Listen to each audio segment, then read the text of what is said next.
ಮಂಗಳೂರಿನ ವಿಜಯ ಭಾರತ್ ಮಾಲ್ನ 2ನೇ ಮಹಡಿಯಲ್ಲಿ ನೂತನ ತ್ರೈ ಜುವೆಲ್ಲರ್ ಶುಭಾರಂಭಗೊಂಡಿತು. ವಿವಿಧ ಶೈಲಿಯ ವಜ್ರಾಭರಣಗಳು ಗ್ರಾಹಕರ ಗಮನ ಸೆಳೆದಿದೆ.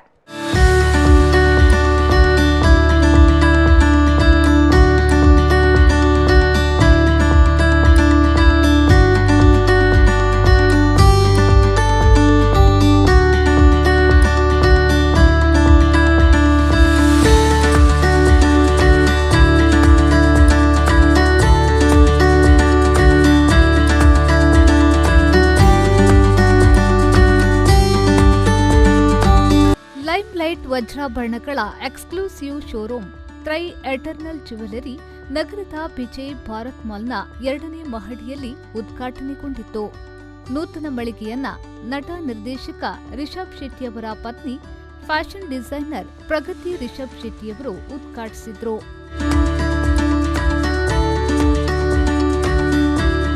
ಇದೇ ವೇಳೆ ಮಾತನಾಡಿದ ಅವರು, ಮಂಗಳೂರಿನಲ್ಲಿ ಮಹಿಳೆಯೊಬ್ಬರು ಜ್ಯುವೆಲರಿ ಶೋರೂಮ್ ಆರಂಭಿಸಿರುವುದು ಶ್ಲಾಘನೀಯ. ಪ್ರಯೋಗಾಲಯದ ಮೂಲಕ ತಯಾರಿಸಲಾಗುವ ವಜ್ರಗಳು ಪರಿಸರ ಸ್ನೇಹಿಯ ಜೊತೆಗೆ ಗ್ರಾಹಕರ ಜೇಬಿಗೂ ಹೆಚ್ಚು ಹೊರೆಯಲ್ಲ. ಸಂಸ್ಥೆಯ ಇನ್ನಷ್ಟು ಶಾಖೆಗಳು ವಿವಿಧೆಡೆ ಆರಂಭವಾಗಲಿ ಎಂದರು. ತುಂಬಾ ಖುಷಿ ಆಯಿತು. ಯಾಕಂದ್ರೆ ನಮ್ಮೆಲ್ಲರ ಶಕ್ತಿ ಆ ತಾಯಿನ ಹೆಸರಿಟ್ಕೊಂಡು ಇವತ್ತು CVD ಡೈಮಂಡ್ಸ್ ನ ಮಂಗಳೂರಲ್ಲಿ ಇಂಟ್ರೊಡ್ಯೂಸ್ ಮಾಡ್ತಿದ್ದಾರೆ. ಶ್ರದ್ಧಾ, ನಿಮಗೆ ಇದಕ್ಕಿಂತ ಬೆಟರ್ ಪ್ಲೇಸ್ ಸಿಗ್ತಾ ಇಲ್ಲ mostly, because we Mangaloreans love jewels, ಎಲ್ಲರಿಗೂ ಗೊತ್ತು. And generally womens love diamonds. ಅದು ಇವತ್ತು ಎಲ್ಲರಿಗಿಂತ ಜಾಸ್ತಿ ಮೆನ್ಸ್ ಹ್ಯಾಪಿ ಆಗಿರ್ತಾರೆ, because it is pocket friendly also and eco friendly also, and it's very good cause actually. And I'm so happy and honored to inaugurate Trai, the first ever CVD diamond store in Mangalore. So all the best. ತುಂಬಾ ಒಳ್ಳೆಯದಾಗಿ ಆ ತಾಯಿ ನಿಮಗೆ ತುಂಬಾ ಶಕ್ತಿ ಕೊಟ್ಟು ಎಲ್ಲರೂ ಇಲ್ಲೇ ಬಂದು ಪರ್ಚೇಸ್ ಮಾಡಿ ಇದು ಹೆಚ್ಚೆಚ್ಚು ಸ್ಟೋರ್ಗಳನ್ನು ನೀವು ಕರ್ನಾಟಕದಾದ್ಯಂತ ಓಪನ್ ಮಾಡಿ ಸಕ್ಸಸ್ಫುಲ್ ಆಗಲಿ ಅಂತ ಕೇಳ್ಕೊಳ್ತೀನಿ. ಲೈಮ್ಲೈಟ್ ಲ್ಯಾಬ್ಗ್ರೋನ್ CVD ಡೈಮಂಡ್ ಸಂಸ್ಥೆಯ ನಿರ್ದೇಶಕ ನೀರವ್ ಭಟ್ ಅವರು ಮಾತನಾಡಿ, ಪ್ರತಿ ಮಹಿಳೆಯು ತನ್ನಿಷ್ಟದ ವಜ್ರಾಭರಣಗಳನ್ನು ಧರಿಸಬೇಕು ಎನ್ನುವ ಉದ್ದೇಶದಿಂದ 5 ವರ್ಷದ ಹಿಂದೆ ಲೈಮ್ಲೈಟ್ ಸಂಸ್ಥೆ ಆರಂಭವಾಯಿತು. CVD ಡೈಮಂಡ್ಸ್ಗಳು ಪರಿಸರ ಪೂರಕವಾಗಿದ್ದು, ಇವು ಭೂಮಿಯಿಂದ ತೆಗೆಯುವ ವಜ್ರಗಳಷ್ಟೇ ಪರಿಶುದ್ಧತೆ ಹೊಂದಿದೆ. ಬೆಲೆಯು ಅದಕ್ಕಿಂತ ಕಡಿಮೆ ಇದೆ ಎಂದರು. Big thank you to Shraddha ma'am and Subraya sir for showing immense faith and courage for starting such a new concept in such a vibrant city like Mangalore.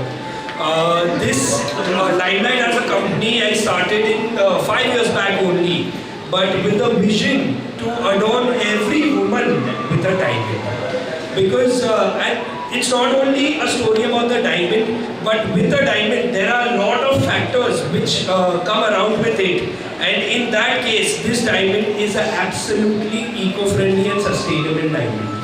Till now, we used to use those diamonds which used to come from Mother Earth. But however, we don't know how much harm we have done to actually, bling with those diamonds. So our motto at Limelight is to bling consciously, to give every woman the chance to wear a diamond in a much more affordable manner. And much more better designs, because now diamonds are not that expensive the way you think. So once again, I would like to congratulate Shraddha ma'am for showing this courage, and together it's not only about Trai or Limelight, it's I always believe in this, that you grow, I grow, we grow together. Bharat ಬಿಡಿ ವರ್ಕ್ಸ್ನ ಕಾರ್ಯನಿರ್ವಾಹಕ ನಿರ್ದೇಶಕ ಸುಬ್ರಾಯ ಎಂಪೈ ಅವರು ಮಾತನಾಡಿ, limelight ಲ್ಯಾಬ್ಗ್ರೋನ್ CVD ಡೈಮಂಡ್ಸ್ಗಳ ಮೂಲಕ ತ್ರೈ exclusive showroom ವಜ್ರಾಭರಣಗಳು ಪ್ರತಿ ಗ್ರಾಹಕರಿಗೆ ಸುಲಭವಾಗಿ ಖರೀದಿಸುವಂತೆ ಮಾಡಿದೆ ಎಂದರು. It's a big occasion for my wife because she wanted to do something by herself. So she was telling me, I have something to do, I want something to do in my life. So I told her, why don't you get into something like investment and other things? But she said, this is not my cup of tea. Then I said, whatever is interesting in you. She said, my interest is only jewelry. So then I said, once the CVD, when Modi gifted first diamond to, made in diamond to First Lady Jill Biden. I said this is something, a new product which can be thought of, and she immediately contacted her jeweler, and he gave some idea about how to go about it in CVD diamond. I would like to thank Ajay Naik for supporting in all the aspects and guiding her for getting into this line. Showroom ಮಾಲಕಿ Shraddha S Pai ಅವರು ಮಾತನಾಡಿ, ಪ್ರಧಾನಿ ಮೋದಿಯವರು America ಅಧ್ಯಕ್ಷ Joe Biden ಅವರ ಪತ್ನಿಗೆ lab grown diamond ಉಡುಗೊರೆಯಾಗಿ ನೀಡಿದ್ರು. ಪ್ರಯೋಗಾಲಯದಲ್ಲಿ ತಯಾರಾಗುವ ವಜ್ರದ ಬಗೆಗೆ ಕುತೂಹಲ ಮೂಡಿತ್ತು. ಈ ಕುರಿತ ಆಲೋಚನೆಯೇ ಜ್ಯುವೆಲರಿ ಆರಂಭಿಸಲು ಪ್ರೇರಣೆಯಾಯಿತು ಎಂದರು. I didn't have this idea just 4 months back when Modi ji gifted this diamond to Joe Biden's wife, and we happened to go to Bangalore, and we spoke to a jeweler there, and he said it is genuine. That made us think, and my husband suggested, why don't you try this, why don't you put a store? And immediately after coming back, I didn't waste time and immediately approached my jeweler, and he's also had the same idea. So from there that thing came up. But still I never thought God works in different ways. So I thank Almighty, because it was not the jewelry. I always love jewelry. People know me, they know how much I love jewelry. But I never had this dream also to put a shop. So, but God had different ideas for me. So here I am opening my hopefully first shop, and many more to go in future.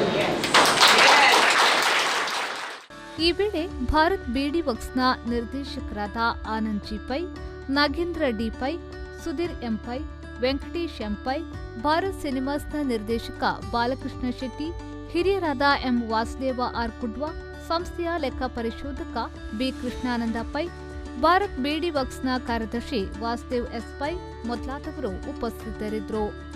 Manjunath pi ಸ್ವಾಗತಿಸಿದ್ರು. RJ Anurag ಕಾರ್ಯಕ್ರಮವನ್ನ ನಿರೂಪಿಸಿ ವಂದಿಸಿದ್ರು.